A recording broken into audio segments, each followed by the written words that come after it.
I saw a fish a second ago. Hang on.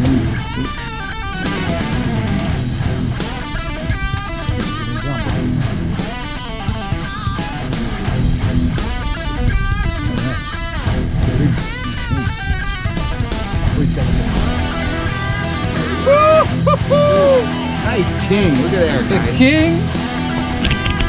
That was a nice one. He's a in the pink spoon. In the pink. Yeah, he's white. Yeah, pink. Pink fire tiger.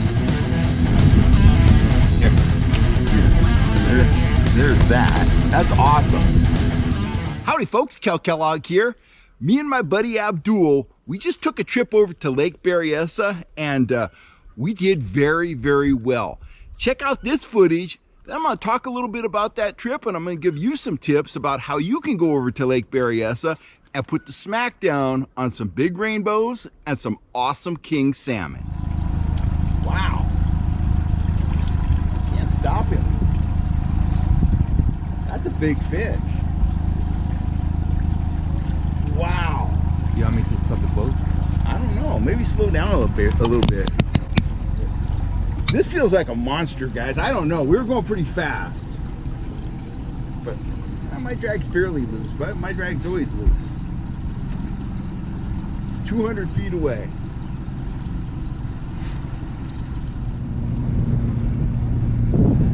So, you know, I think it's a big fish, guys. I don't know, but notice I'm playing him nice and gentle. Just a nice steady grind on the reel. I got the rod buried against the fish, and I got my fingers crossed, hoping for good things. Oh. Strong.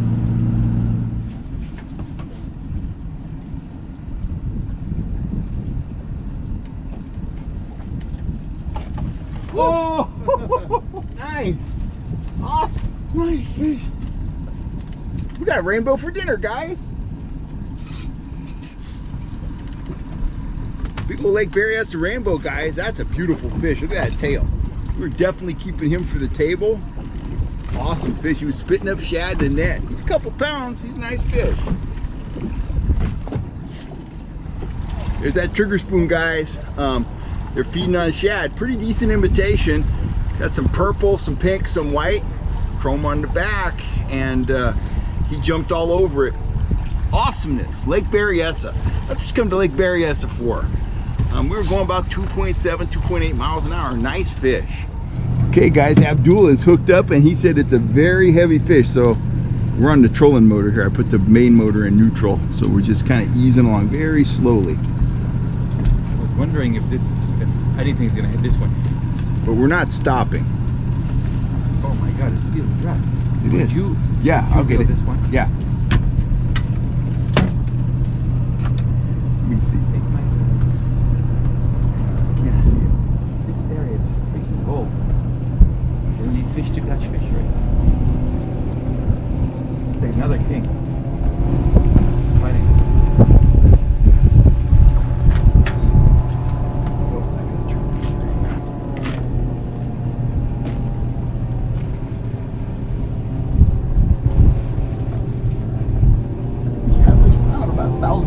I know, 200 yards out. Oh, okay. There we go. Oh my God. Look. No, I know, and that's a heavy fish, guys, and we're barely moving forward now. And we're moving, but not very fast. We're going 1 mile an hour. Man, they like that hump. Yeah. You know, when it gets to like shallow and then it drops back again. We suspect this is a king, guys, and it's classic king behavior. They love to feed on structure. They'll move right up on that structure when it's time to feed. He's staying down. Oh yeah. Oh my. Wait, where's the button? Yeah, bring him over here.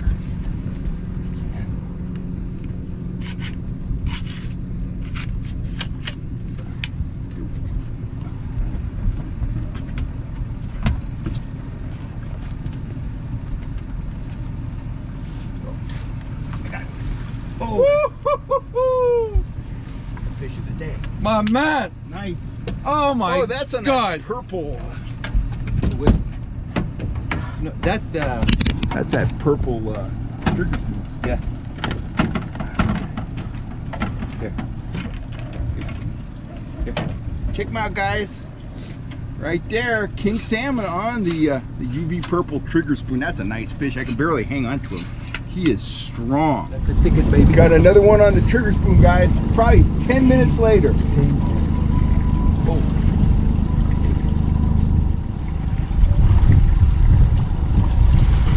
Oh, there's some wicked head shaking going on.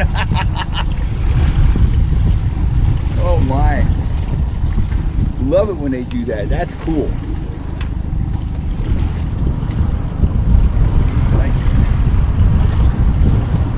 Colors in Nice fish.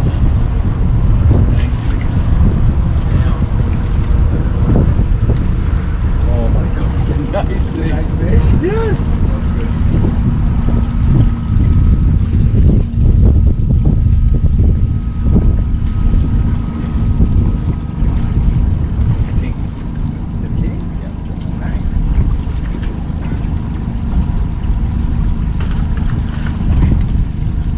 King salmon. Woohoo! On the trigger spoon, guys. That same one, that purple UV right there. Nice king. Awesome. Those were some awesome fish. Let's talk about how we got them. Let's talk a little bit about fishing strategy, and let's talk a little bit about that trip specifically. So, you know, we got up there. We arrived at Markley Cove, hit the water early. We headed out to the main lake. Now, I hadn't fished Berryessa since December, but my buddy Abdul, he'd been out there with Big Nate, the fishing guy, and I think he'd been out there a few times by himself since then, but been a long while since I'd been out there. Last time I was out there, I was kayaking and did really well on rainbows and got about a 5-pound fish. We'll talk about that one in a second. But anyway, we motor out to the main body. We start working the usual areas. We are pulling a variety of offerings, speed spoons, speedy shiners, trigger spoons, and we are struggling. We caught a few small rainbows, but nothing very impressive, and not very many of them. We had just a handful of fish come, you know, 1 in the afternoon or so. At that point, it would have been easy to give up, but we wanted to catch some fish. So we talked to Nate. Nate had a really good day out there. I think he hooked something like 15 fish and ended up with limits for a couple guys and some really nice fish.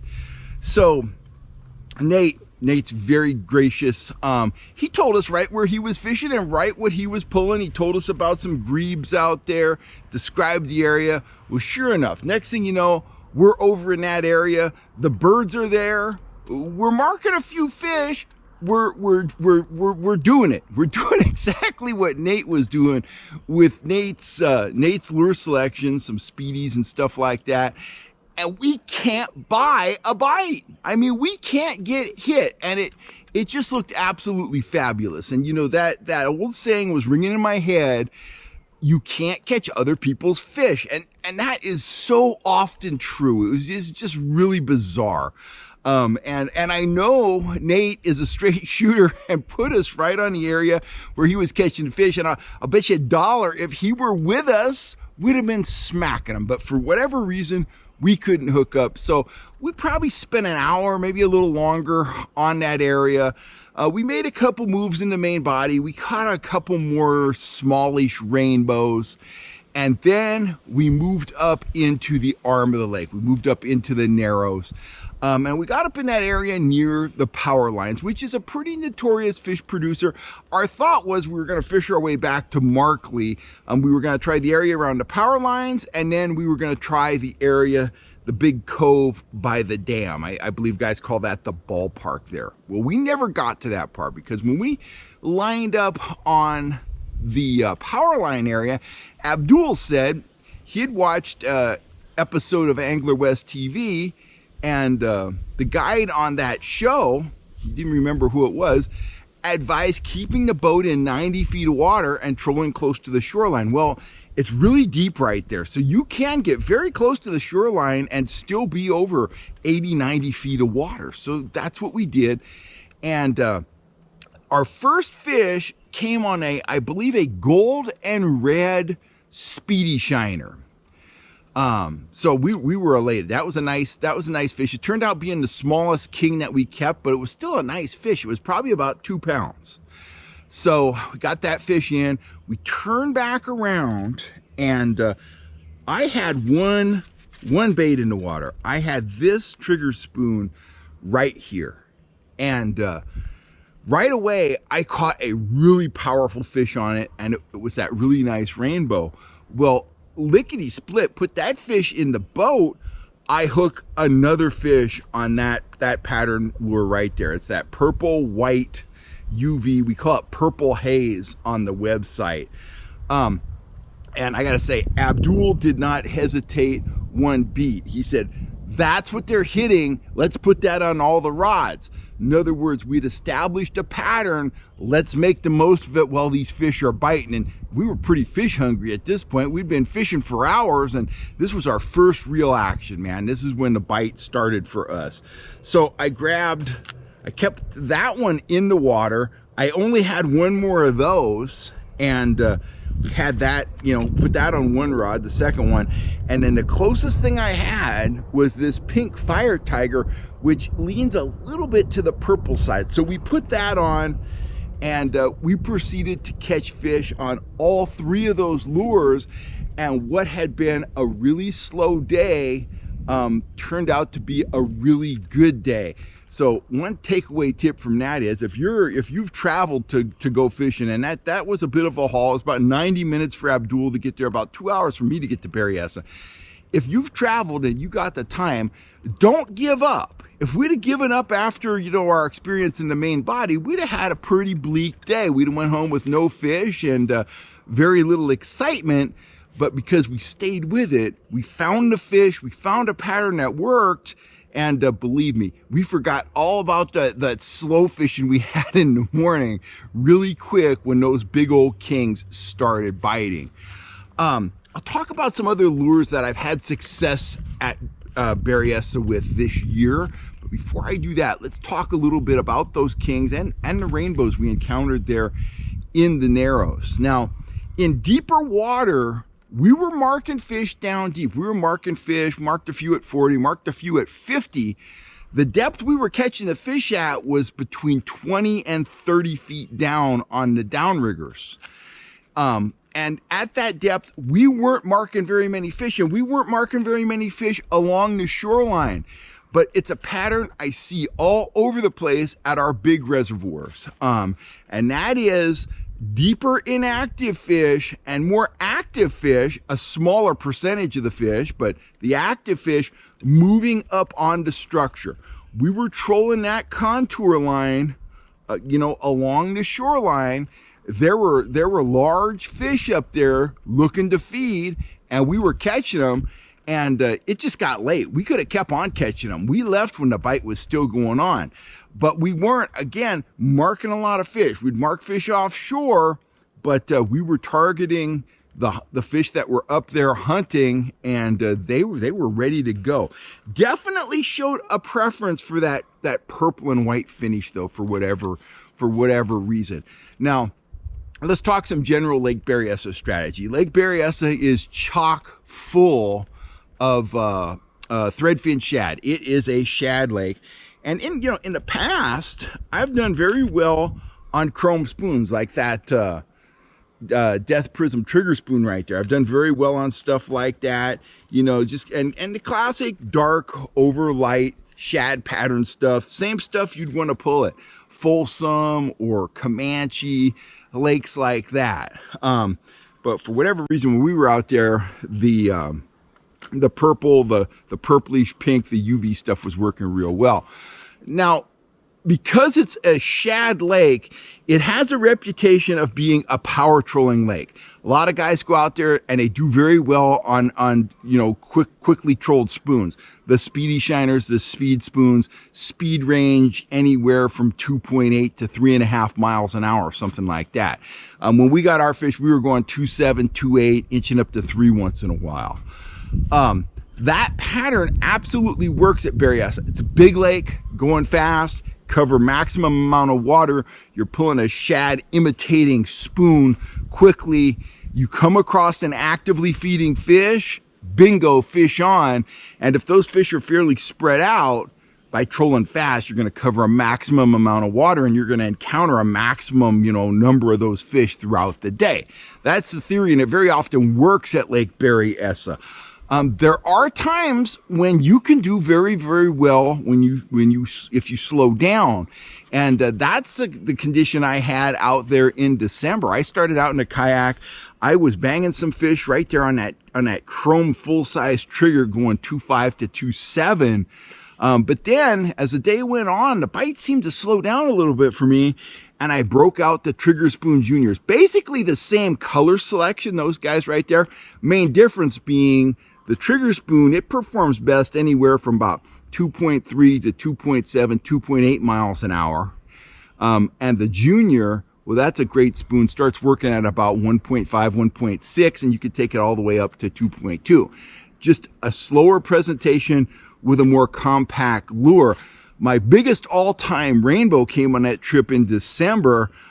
It was over 5 pounds, and it smacked a Trigger Spoon Junior. As I recall, it was down only about 10 feet, being trolled at 1.8 miles an hour. So, moral of that story is, start out fast, slow down when you have to, but don't be afraid to slow down out at Lake Berryessa. If you want to target kings at Lake Berryessa, you can certainly catch them when they're actively feeding on spoons and power trolling spoons. However, there are some very nice kings out there, and you can get them on traditional king presentations. A blade and hoochie tipped with some meat, rigged bait. Anything you would ordinarily troll for landlocked kings will work out at Berryessa. Again, it's a big lake. First, you got to find them, and then you can play with them, monkey around with the kings, and get them to go. When you find kings that are feeding, they're pretty forgiving. Sometimes you won't be able to get them to go on the fast stuff, but you don't need a huge array of tackle. Blades and hoochies, like my fisheye dodgers and shad tubes, they work great. Rig bait works great. Very often the Brad's rotating plugs will work great. Sometimes Apexes work great, but you don't need a huge tackle box to catch kings. The trick to catching those is finding them. Rainbows, man, you want to bang those rainbows with the shad imitating spoons, Rapalas. I've had good sessions out there with metalhead trolling flies, but my last couple trips out there has been all about trigger spoons, and to a lesser extent the Trigger Spoon Juniors, when I've had to slow down. If you want to get in on some really first-rate fishing, first-rate trout and salmon fishing, go to Berryessa. That bite, it's had its slow days. Definitely has had its slow days this year. However, it's been very consistently good, going all the way back to before Christmas. So the fish are there. They're big, beautiful, healthy, powerful fish. So if you're a troller, you got your boat, got your kayak, you want to go out there and get your fish on, by all means, give it a try. If you want to cut the learning curve down, you want to book a guided trip out there, book a trip with Big Nate. Big Nate is the man when it comes to catching trout out there, and he's consistently been doing it, and he will put you on some fish, and you will have a great time doing it. I'm out of here for now. If you're looking for any of the gear we just talked about, you know where to find it, fhsfishing.com. And if you want a guided trip at Berryessa, check out Big Nate. Big Nate's Guide Service. It's a fun guy to fish with and very, very knowledgeable. Have a great day, and I'll catch you next time right here on YouTube when we will be talking about Folsom Lake, rainbows, and kings. I think we're going to talk about that next time. We're going to be talking about that soon because I went out there yesterday and I put the smack down on them. Anyway, I'll catch you later, guys. Thanks for all the support.